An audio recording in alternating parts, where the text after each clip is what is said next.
What is up, YouTube? This is Count Bladwin coming at you from the hotel base camp. How is everybody doing? Great, I hope. Got another video for y'all.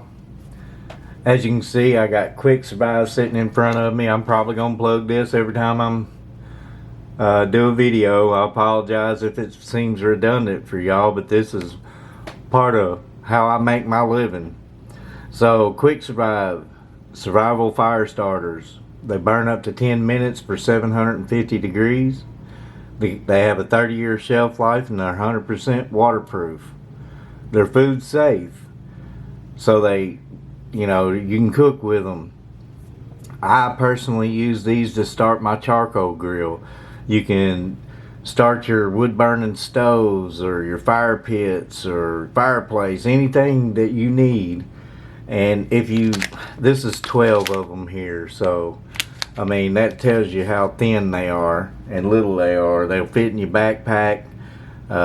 You can start fires numerous times with one patty. This is just amazing stuff. The link is in the description. If we can help you out, me and my wife can help you out, give us a holler. We'll definitely ship some of these out to you and take care of you. It's really good stuff. It's good to have in your go bag or backpack or bug out bag, however you want to say it. They're great for hiking because they're very, very light. You could have 12 of them in your backpack and never know you had them. So, link in the description. If you go to the website, which is baldwinsurvival@gmail.com or www.quicksurvive.world, use our code CV Tactical. You get 20% off and free shipping in the United States.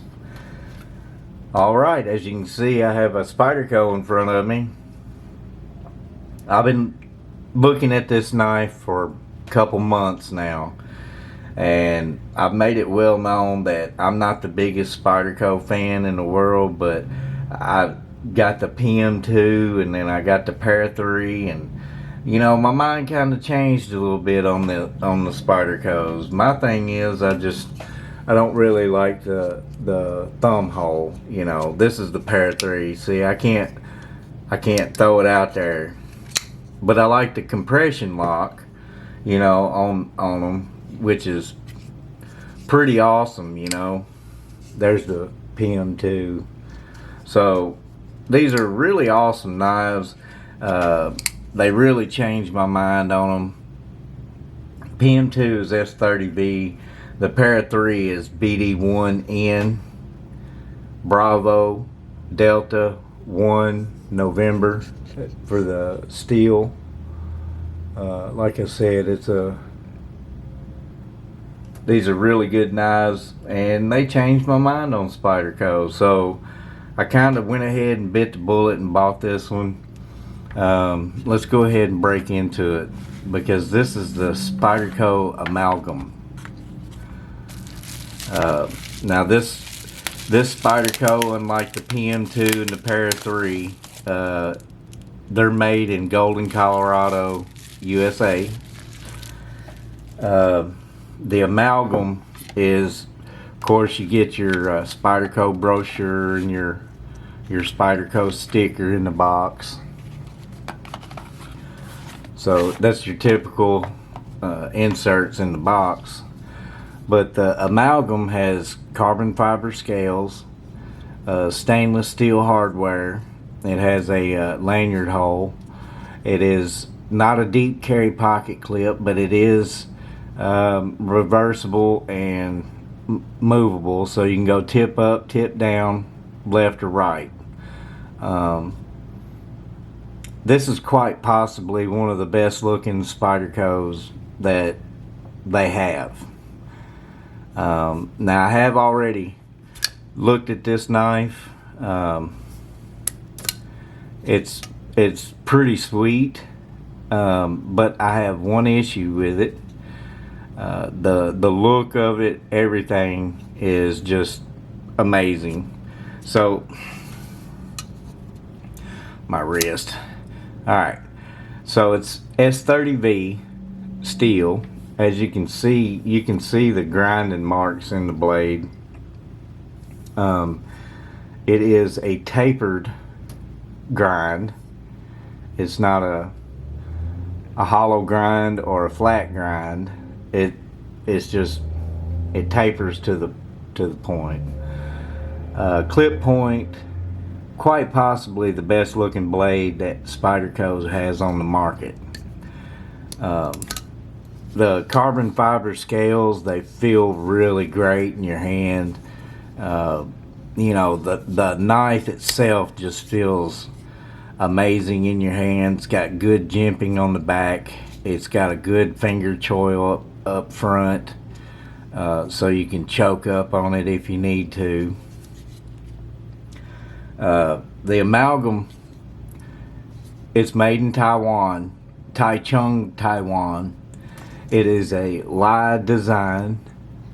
I don't know if y'all can see that very well. There you go. It's a Lai design.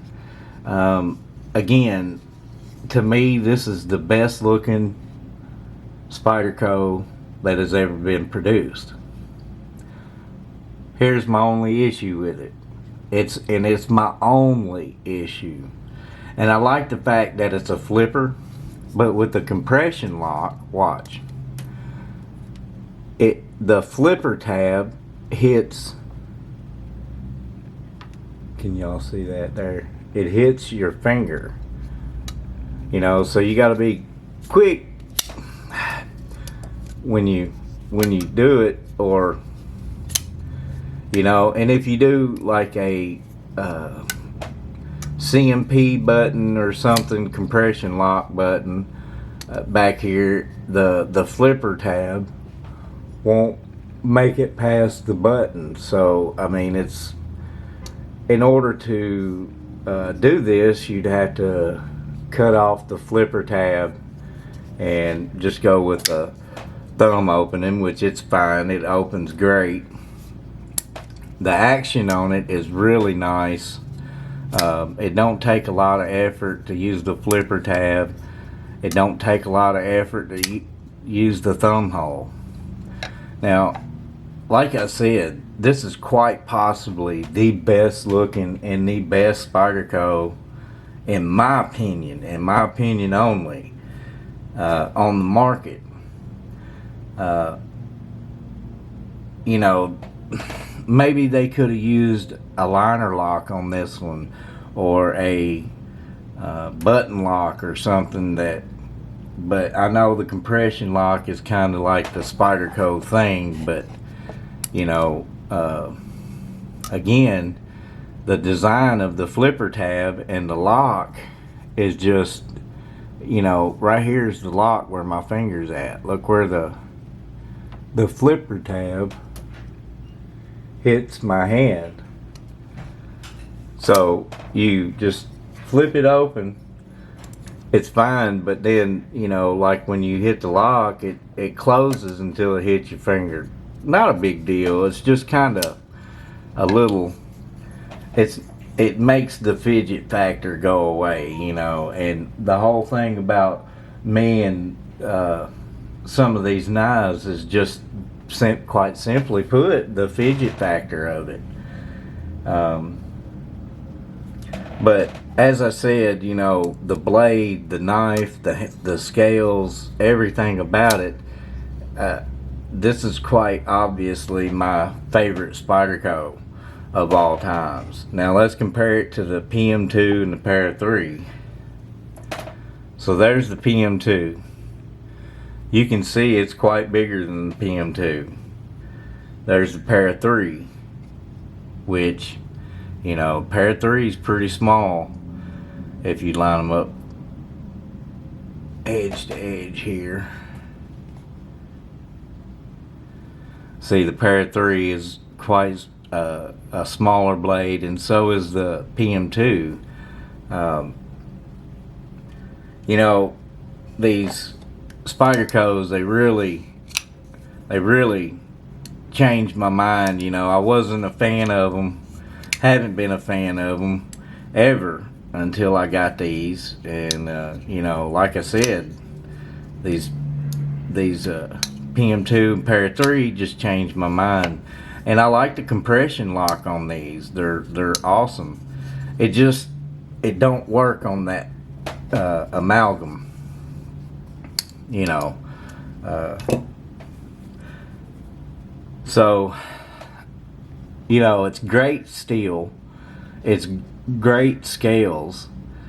You know, like I said, well, I didn't say it, but this knife was $190. It was $189 and some change.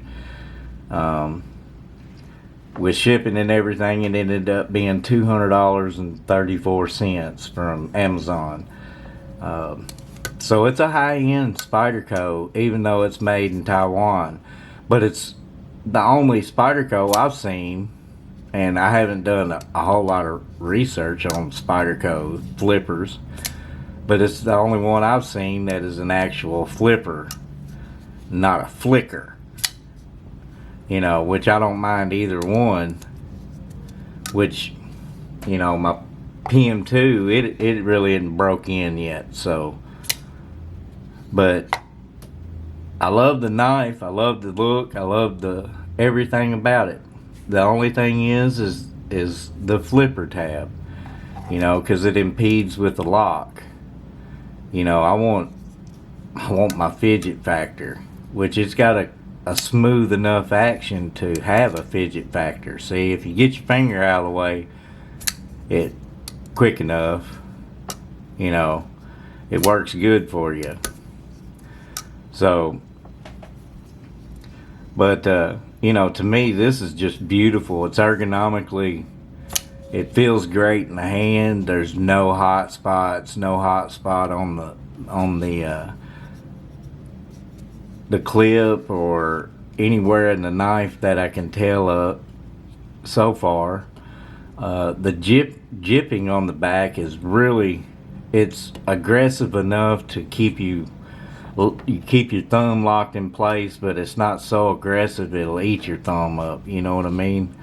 And then the choil, front choil on it, you know, it's pretty amazing. It feels good. It feels like you can control the tip pretty well, and I like the way the blade kind of has a swooping down look to it, you know, so you can put more on the tip if you need to, you know what I mean, with that swooping down motion. Like I said, quite possibly one of my favorite Spydercos, but the one little nitpick I got about it is the compression lock. That's all. Which I can get past that over time, I guess, you know, playing with it a lot more. You know, this is a brand new knife, so, you know, I'm just getting to know it. So let's go ahead and see about a sharpness test. And in typical Spyderco fashion, it is extremely sharp out of the box and right down to the tip. I mean, that is just smooth as butter. I mean, I hardly feel any resistance from the paper on it, you know. So, cuts really well straight out of the box. I do like that about Spyderco. They are on point with their sharpening. Absolutely. So, let's go ahead and do the paracord test.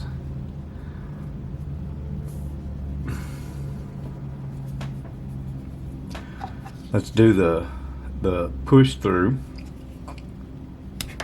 Push through, no effort.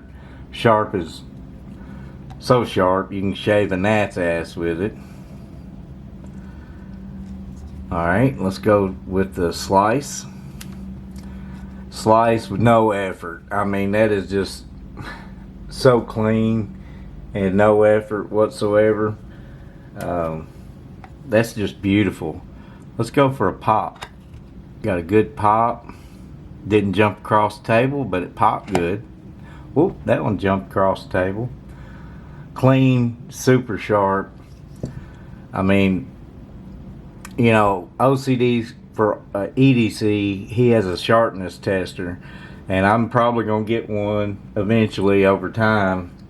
But I've never seen a Spyderco come out of the box on his sharpness tester that was over 120, I guess, PSI or whatever it takes to break the string. They've always been super sharp. So let's do a slice. Slice, no effort. Slice, no effort. Slice, no effort. I mean, you could literally shave the gnat's ass with this thing, I'm telling you. And if y'all don't know, a gnat's small. But like I said, you know, Spyderco, not my favorite brand, but somehow I ended up with like 4 of them here in the past few months. And you know, I'm quickly changing my mind on them. They're a really good knife. So in my recommendations, it's worth $190 for the knife, because it's Spyderco quality, it's Spyderco sharpness, and it's not your typical Spyderco blade. You know, the PM2, that's your typical Spyderco blade right there. And I think that's one thing that I just never really cared about for the Spyderco, is the shape of the blades. Looks like a bird skull to me. Why it's called a Spyderco, I don't know. I'd have called it, you know, eagle skull or something. I mean, it looks more like a bird than it has anything to do with a spider. But and I guess that's why the new line is called Bird, for Spyderco. But as you can, you know, as I said, you know, the carbon fiber G10 or carbon fiber scales and the S30V blade material, you know, it's a high quality knife. And you know, I'm probably gonna use this one a whole lot more than I'd like to admit. But yeah, I highly recommend that if you're looking for a sub or right at $200 knife. That'd make a good one to put in your pocket. I highly recommend that one. Like I said, the only gripe is the compression lock, which I can get past that. I'll find a happy medium with it. Well, I guess I'm gonna get off here. I've chewed on y'all's ear long enough. Like I said, if you need anything for Quick Survive, give us a holler. Links in the description. Go to the website. Use my code CB Tactical. You get 20% off and free shipping nationwide. So if you like the video, do me a favor, like, share, subscribe. Just takes a second out of your day, but it means the world to me. I appreciate every single one of you, every ounce of time, or every second of time, should I say, that y'all give me. It means the world to me, and I'm honored that you have invited me in your home. Alright, well, I hope y'all have a great day. I hope y'all have a wonderful week, and we'll see you next time.